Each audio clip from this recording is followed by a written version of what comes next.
Are you looking for a project that can put a big dent in your scrap collection? This Quilt-As-You-Go Placemat project will do the job. I'm Valerie Dawn, and if you can sew a straight line, you can make these placemats.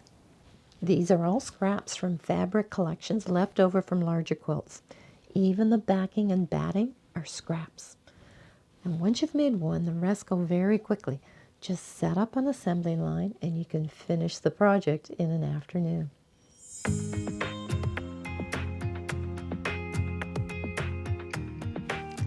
The materials you're going to need will be your cutting mat and a long quilting ruler and scraps, and of course you'll need your rotary cutter.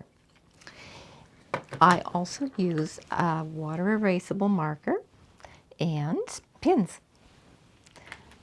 Let's get started. These scraps are from the Garden in Winter quilt that I made, and they are too precious to throw out, but not enough to make another quilt. And so I'm going to piece them together in a quilt-as-you-go approach using all my scraps. Even the batting and the backing are scraps because the batting and backing I'm using was cut left over from the 108-inch wide backing fabric and quilt batting I had. The quilt I was making was only 75 by 75, so I had a long piece at the end of that, and that's what we're using for the placemats. The measurements for these are very forgiving. My piece is 13 by 18, but give or take an inch or even 2 is perfect. So let your scraps guide the size you're going to make these. We're going to follow just one simple blueprint. And the fact that I'm using fabric collections, the fabric designer has done the hard work for me of matching coordinated colors. So it's just up to my imagination and what I have left, how to piece these together. This is the blueprint we're following. It's very simple. We're going to start with just one reference diagonal line, and we're going to quilt as you go strips across the placemat. And then we're just going to place strips around the outside edge for the border. There's no set measurements for any of this. Your scraps will guide how wide these strips will be. And sometimes I've added 2 borders and sometimes even 3, and I'll show you that later. I already made this one. I haven't got the binding on it yet. I will show you underneath. My strips didn't go all the way to the edge, but I just make sure the binding covers the raw edges of those strips. I like to use the lighter value scraps in the center and keep the darker scraps for the outside border, rather like a picture frame. But there's no right or wrong. Let the fabric scraps decide. Start by cutting out the backing and the batting. And I like to have a little bit of salvage around the outside that I can trim it up and make the edges very neat and tidy for the binding. I'm going to trim this down. Okay, so I'm going to have 13.5 by 18.5. Gives me 1/4 of an inch to trim off later. Now again, your measurements are flexible. And if yours end up at 12 by 17 or 12 by 18, perfectly fine. First thing I'm going to do is just draw a few reference lines so I have a rough idea where I want to put my strips. And I like to use my diagonal lines. I'm just going to draw one diagonal, edge to edge, and that's going to be a guideline for my first strip. I don't need any more than that because this one sets the stage for the rest. If they get a little bit off, it's perfectly fine. And the other thing I'm going to do is just mark like the 2-inch border, and that's just roughly because I'm using jelly roll strips, which are 2.5 inches. So I'm just going to draw that across, and I'm going to do that, mark that on all 4 sides there. And that's going to give me a guideline to make sure that when I stitch my pieces on, the raw edges extend beyond where I'm going to piece my border. If you saw the Garden in Winter video, you'll know that there was a lot of strip piecing. And I had leftover strips. So I'm going to use these leftover strips on my placemats. and I'm going to alternate them. I had one of these pretty light teal green strips left. Trim off the salvage. I use my guideline. Now, the first piece on a Quilt-As-You-Go, you simply lay it flat. Make sure my raw edge is beyond the line here where my border is going to go. And on this side, I can trim this off right here. And that's as big a piece as I need for the corner. Lay your strip along the diagonal line. That little mark you made lines up with one of the straight lines.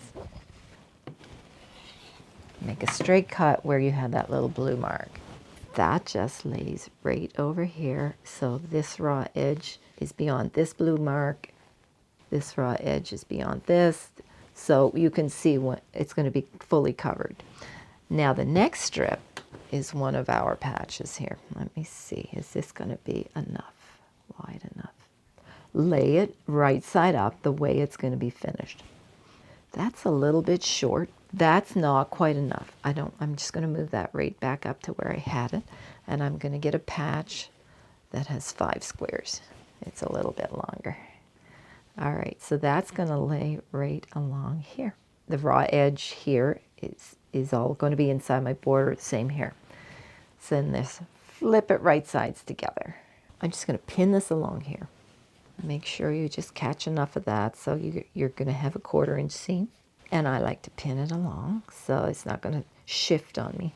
Take it to the sewing machine, 1/4 inch seam, edge to edge. Now I want you to stitch all the way from one edge to the other because that's going to be the quilting that holds the whole placemat together from the back. I'm using a walking foot. This is my 1/4 inch line right here. Grab those threads so they don't tangle.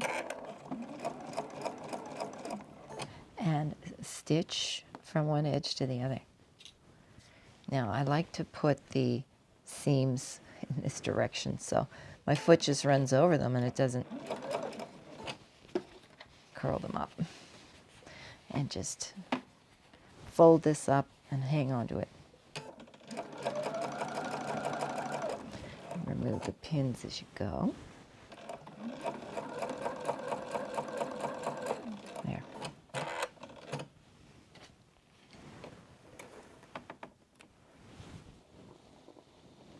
Now all I need to do is flip it up and press it. But remember, this is polyester, and if I put a hot iron on it, it could get stuck to my iron surface and make a big mess, big gluey mess. So just take a scrap piece of fabric and lay it over that exposed polyester batting. Ask me how I know that. All right, and then we just press it open. There. Our first 2 strips are done. I'm going to take my light green again because this was the next one in the sequence and I have enough scraps to do this. So lay it across here. There's my reference line, so I want to make sure that raw edge is extended beyond that, and then I can just make a little mark up here where I'm going to trim it. I got to cut it down there. Because you don't need to sew the strips the full diagonal if you're planning to add a border, which we are. And the other thing, but when you do that, make sure you stitch all the way across because we're quilting the front and back together as well. Now I'm going to trim that right there. Again, lay it against my diagonal line, right there. Just line it up with one of those straight lines that come down. I know I've got the right angle. And trim it across there. And it's going to lay right there. So again, once you lay it on, make sure when you flip it open, that is underneath that line, and the same on that side. So just flip it over, right sides together. Pin this again so it doesn't shift on me. So I'm going to take this back to the sewing machine and stitch edge to edge. Every now and then, check this side and make sure it's not bunching up on you. It's nice and flat. I'm just going to draw a little line there because I'm stitching edge to edge. So I'm going to use that as the edge of my presser foot guide. There's my third strip. For this one that goes all the way from here to here, I found I needed a nice long strip. I had 7 patches. Pull from your scrap pile, piece them together. It goes edge to edge like that. I'm going to pin it in place and make sure one more time that it covers my edges. So, and I'm going to flip that over. That's covered and all the way to that point. Stitch that straight line. I'm on my strip number 1, 2, 3, 4, 5. So I still have enough of this light green to do another strip, and it looks like I'm going to have just enough to do one more here. I'm going to have to trim this across. There's a little triangle piece there that I won't use. And from this side, I'll trim it off right about there. Make sure that your raw edges are covering that guideline. Flip it right sides together. It can be a little bit confusing when you've got them upside down. You see this line doesn't look quite right because it's supposed to, it's a bit deceiving. You think, well, does that really cover that? The same with this side. That's why when you position these, make sure that you lay them on the mat the way they're going to be when you open them finished. And then you can tell that the raw edges are covered. That one's a little bit shy, but that's okay. I know I'm going to trim this 1/4 of an inch and I'll still be able to cover that. So that's going to lay along here. That's not long enough. I need a few more to add to it. And it looks like that looks about right. I'm not going to need that end patch. All right, and let me just finish. I just want to test this out. See what I have left. Okay, that one's going to fit there. There'll be some overlap. So when you do these patches, that's what you do. You just kind of quilt as you go and plan as you go. And if I hadn't had enough of these, I could have pulled something else out of my scrap pile. I'm going to have to piece those 2 for there. I think I'll probably find another little patch for there. And this little patch I might actually need for that little tip there. All right, I'm going to finish all those rows and then I'll be back. In no time at all, we're all the way across. Isn't that lovely? Next step, I'm going to trim this down to the finished size. All right, so that's 18 inches across. Trim it to my 13 inches and I'll lose all those little dog ears.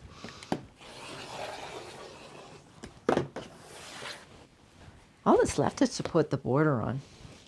I draw the guidelines again because we've covered them all up.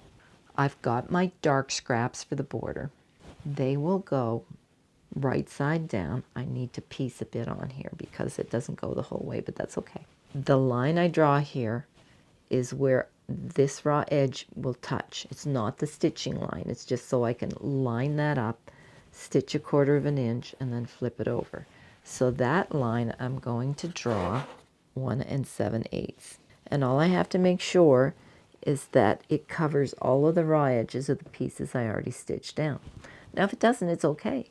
You're going to add 2 borders. I'm going to show you another sample of these with my other fabric collection where I add 2 borders and sometimes even 3 to cover the edge. All right, I just draw a pencil line the whole way across. It'll be on the inside. You can't see it. And I'm going to do that all the way around, all 4 sides. Right, there's my reference lines. I'm going to piece the 2 edges first. So I find my shorter pieces. They don't have to go all the way to the edge. They only have to cover that pencil line. I dug through all my scraps and they're a little too long. I'm going to trim them off because I have one more placemat I want to do and I might need this for it. The other longer edges, I had to piece these. This one I pieced in a diagonal. I had enough fabric to do that. This one I didn't have quite enough, so I just butted them together. I usually prefer diagonals, but if you can't, you can't. It's fine. It'll look great. Okay, that's how they're going to go on. Right side down, cover your 2 reference lines. Line the raw edge up with that reference line and pin it. Again, we're going to stitch it edge to edge all the way across, even though the fabric doesn't go all the way across. My 2 edge borders are stitched, pressed open. My long edge borders are pinned on. And remember, there are no rules here, other than the only rule is you have to make sure all of the raw edges are covered. Other than that, anything goes. All right, I'm going to stitch these 2, flip them open. One last trim, and this is ready for binding. And just that fast, our borders are applied. I'm going to flip this over and do one last trim just to get rid of these messy edges. So I'll just follow my last cut. All right, I'm not throwing that away. That scrap's big enough to use. All set. And that is so satisfying to turn these scraps into something beautiful and useful.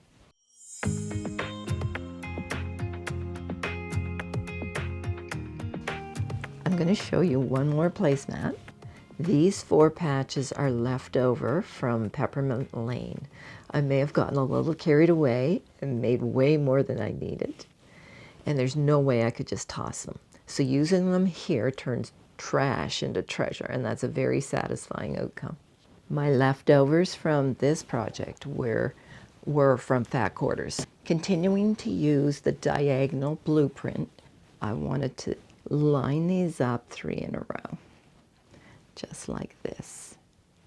And then all I needed to do was cut 2.5-inch strips, and I'm going to cut them in 2, and then I'm going to just stitch them on either side of my 4 patch.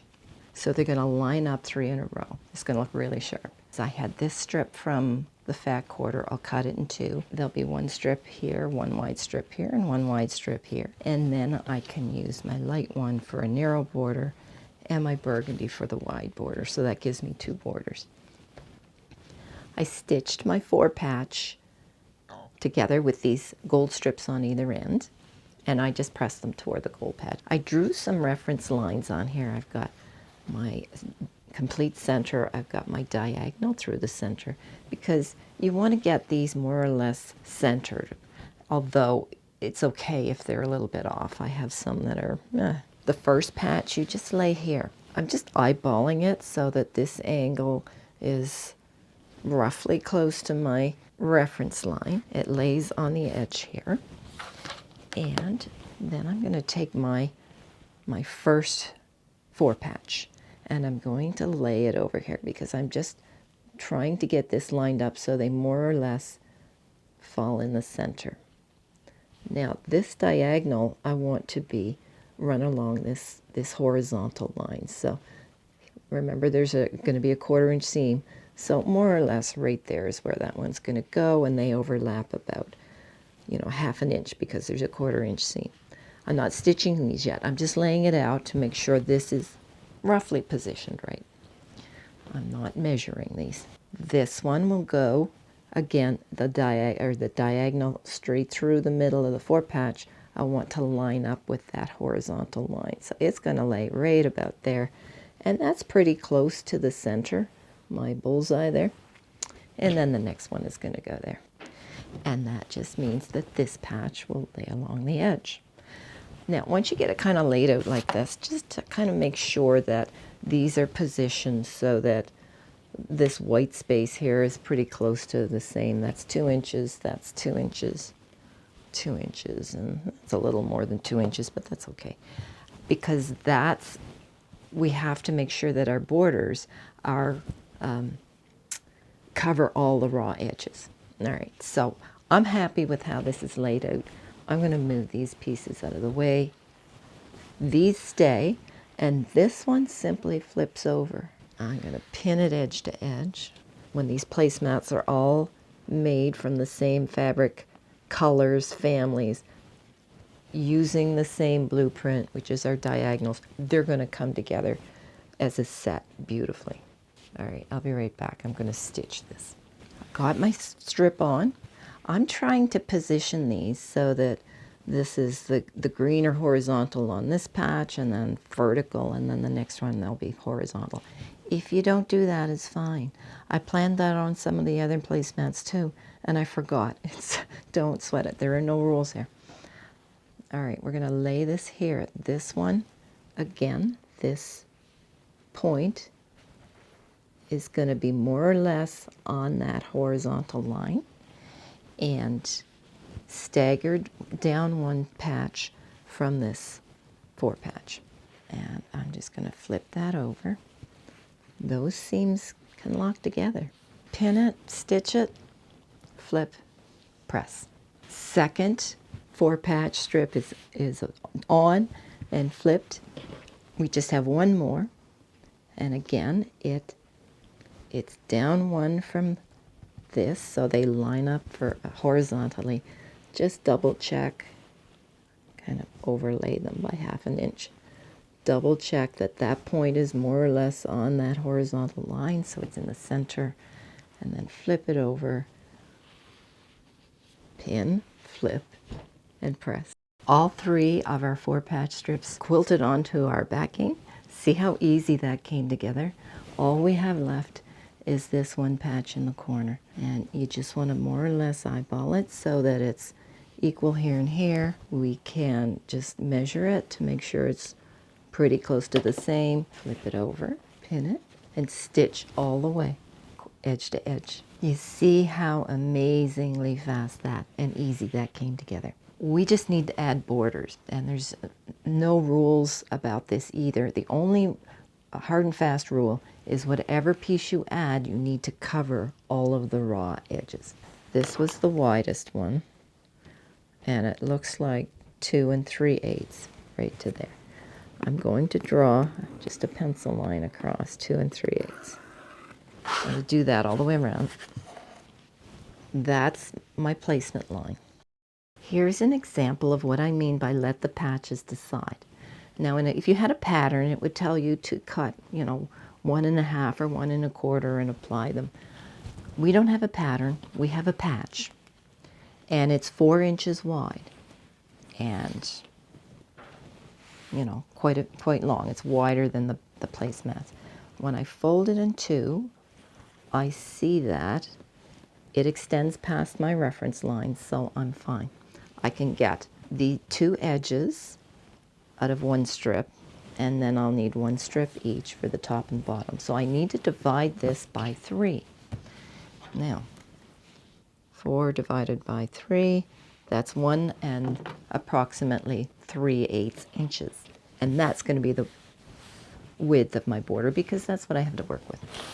1 3/8. Okay. I'm also going to trim this in 2. All right. That gives me my 2 edges here. They will be flipped upside down, right sides together. And then I'll get my other 2 1 3/8 inch strips.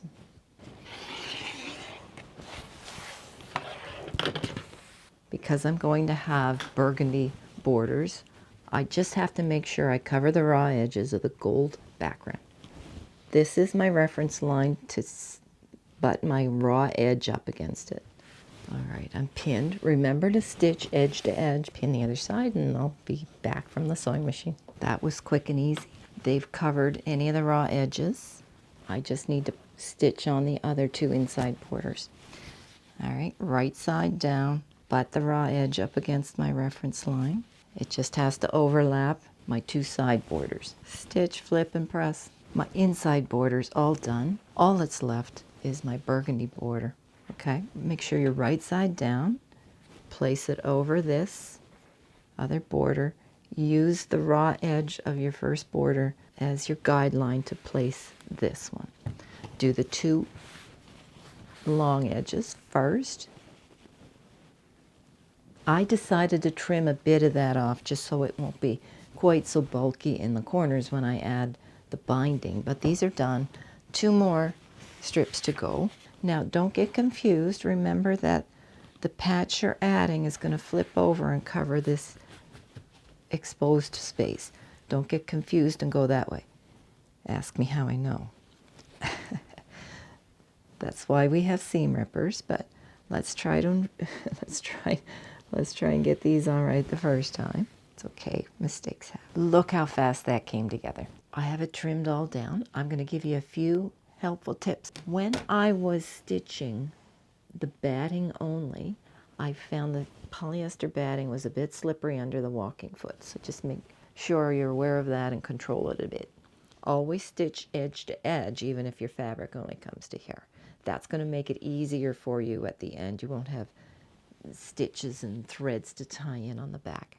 I've been using a 3.5 stitch length for the quilting and 2.5 for piecing. My other recommendation is to use a quilting glove. I only use one on my left hand. Special quilting gloves, they're lightweight, and that has like some grippy stuff. So it holds your fabrics by friction, and it really does make a big difference in preventing like arm or hand soreness. Okay, let's take a look at the other placemats I've done and all the little variations. You're going to love it.